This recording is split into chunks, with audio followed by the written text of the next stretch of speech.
नमस्कार दोस्तों, आपका स्वागत है मेरा इस चैनल में जिसका नाम है मनी लेंस। मनी लेंस में हम बातें करते हैं शेयर मार्केट से जुड़े हुए खबरों के बारे में।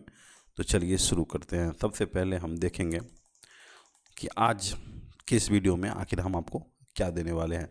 आज हम बात करेंगे जो प्रीवियस जो हमारा वीडियो बना था और हमने जो डायरेक्शन दिया था कि उसी के आसपास ये स्टॉक जो है आज ओपन हुआ था। तो आखिर वो कौन सा स्टॉक था उसके बारे में हम थोड़ा सा चर्चा करेंगे। तो सबसे पहले बता दें कि अगर आपको मेरा ये चैनल अच्छा लग रहा है तो चैनल को ज़रूर से ही लाइक कर दीजिए और शेयर और सब्सक्राइब कर दीजिए।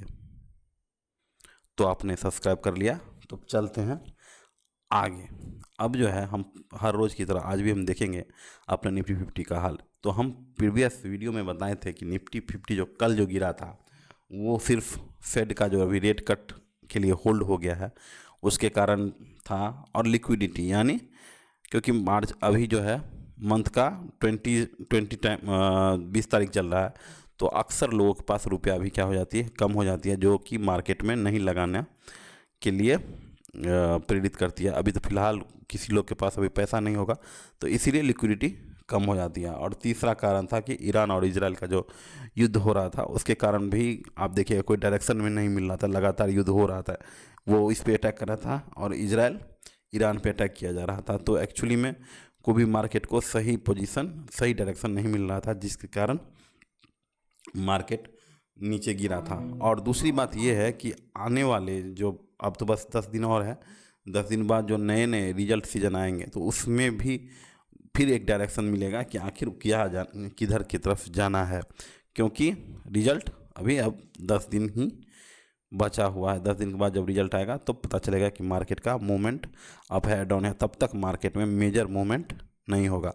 और दूसरी बात यह है कि ईरान इजराइल का जो युद्ध हो रहा है वो फिलहाल अभी डिसाइसिव तो नहीं बोल सकते हैं, लेकिन एक तरह से ये बोल सकते हैं कि अमेरिका फिलहाल अब इस युद्ध से दूर रहने की कोशिश करेगा, क्योंकि जिस तरह से रसिया और चाइना ने धमकी दिया है कि अगर आप इस युद्ध में कूदेंगे तो हम लोग भी इस युद्ध में अपना हथियार लेके आ जाएंगे। तो इसलिए अब लगता है कि वार जो है सिर्फ इजराइल और ईरान के बीच होगा। और देखते हैं जिस तरह से इजराइल ने बोला है कि हम 12 दिन में युद्ध ख़त्म कर देंगे, ईरान का सारा जो न्यूक्लियर एसेट है उसको डिस्ट्रॉय करके कर देंगे। तो देखते हैं कि वो उस पर क्या असर पड़ता है। और अगर ये युद्ध शांत हो जाता है, क्योंकि जितना भी अभी फ़िलहाल 4-5 सालों में एक ट्रेंड चला हुआ है कि जितना भी युद्ध होता है वो शनिवार या रविवार के दिन होता है, तो अभी फ़िलहाल शनिवार रविवार को मार्केट बंद रहेगा। तो अब देखते हैं कि अब जो होगा वो सोमवार को होगा। तब तक ये डिसाइसिव मूव के लिए इस चैनल को देखते रहिएगा। तब तक अब एक बार बताते हैं कि हम जो है पिछला एक ये भी जो आज एक आईपीओ का लिस्टिंग था, वो था ओसवाल पंप। इसका हम चर्चा अपने वीडियो में किए हैं। यहाँ पे देखिए ओसवाल पंप से यहाँ पे बताए थे कि अवॉइड और अप्लाई था, तो उसमें हम कम्प्लीटली बताए थे कि भाई आप इससे दूर रहे। देखिए इसका प्राइस बैंड था, हाईएस्ट प्राइस था 614 पे, ठीक है, 614 के प्राइस बैंड पे आया था। तो हमने कहा था कि ये जो कंपनी है वो सोलर ईपीसी या सोलर से रिलेटेड है। तो एक्चुअली में इसका जो सारा इनकम है गवर्नमेंट का एक ही योजना, हर घर बिजली या फिर सोलर का जो पावर है कुसुम योजना, उससे रिलेटेड है। अगर हो सकता है कि अगर मार्केट या फिर अगर मोदी गवर्नमेंट सोलर पे खर्चा कम करते हैं और डिफेंस पे ज़्यादा खर्चा करते हैं तो इसके प्रॉफिट पे डायरेक्ट असर पड़ेगा। इसीलिए हम बोले थे कि अगर सिंगल सप्लायर पे आप यदि निर्भर हैं तो कभी भी क्या हो जाएगा कि आपका जो सेल्स है कभी भी सेकुलर नहीं रहेगा, वो हमेशा फ्लक्चुएट करता रहेगा। वो आपके गवर्नमेंट पे निर्भर करता है कैसा रहेगा। तो हमने उस दिन जिस दिन जिस दिन हमने वीडियो बनाया था उस दिन था जीएमपी लगभग 90 के पास, यानी 14 यानी 700 के आसपास ये शेयर कल लिस्ट होने की संभावना थी। लेकिन जिस तरह से आज लिस्ट हुआ है, अगर वहाँ पे बड़े बड़े यूट्यूबर्स ने बताया था कि भाई ओसवाल पंप बहुत अच्छी है, इसमें इसका यदि देखिएगा तो इसका सेल्स ग्रोथ देखिए, सेल्स ग्रोथ बहुत अच्छा है। यहाँ पे सेल्स ग्रोथ 97 का है, प्रॉफिट ग्रोथ मतलब समझिए दुगुना हो जा रहा है।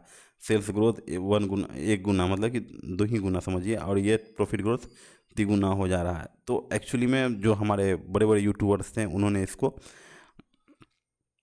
इसको बाय का कॉल दिया था कि भाई इसको बाय करना है, लेकिन हमने बताया था कि एक्चुअली में अभी बाय नहीं करना है ऐसे स्टॉक को, क्योंकि देखिए 614 में आपको ये मिल रहा था और अभी फ़िलहाल इसका जो वैल्यू है 625 है। तो आप यह समझिए 624 ही है, तो आप समझिए 10 रुपये का लाभ कमाने के लिए फ़िलहाल आपको 8-10 दिन के लिए अपना पैसा को लॉक इन करना था इसके आईपीओ में। तो एक्चुअली में 10 दिन आपका पैसा मतलब 15,000 के आसपास लॉक हो जाता है।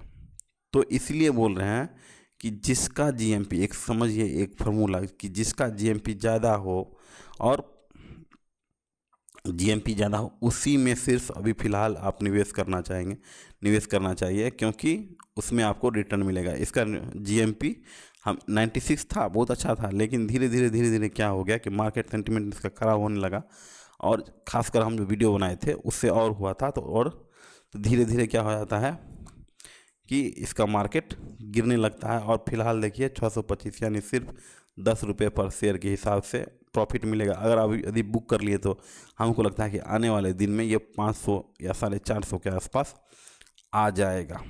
तब क्या होगा नहीं होगा वो तब बताएंगे, लेकिन आपको यदि मेरा वीडियो अच्छा लगता है तो प्लीज़ इसको सब्सक्राइब ज़रूर कर दें। Thank you, have a nice day.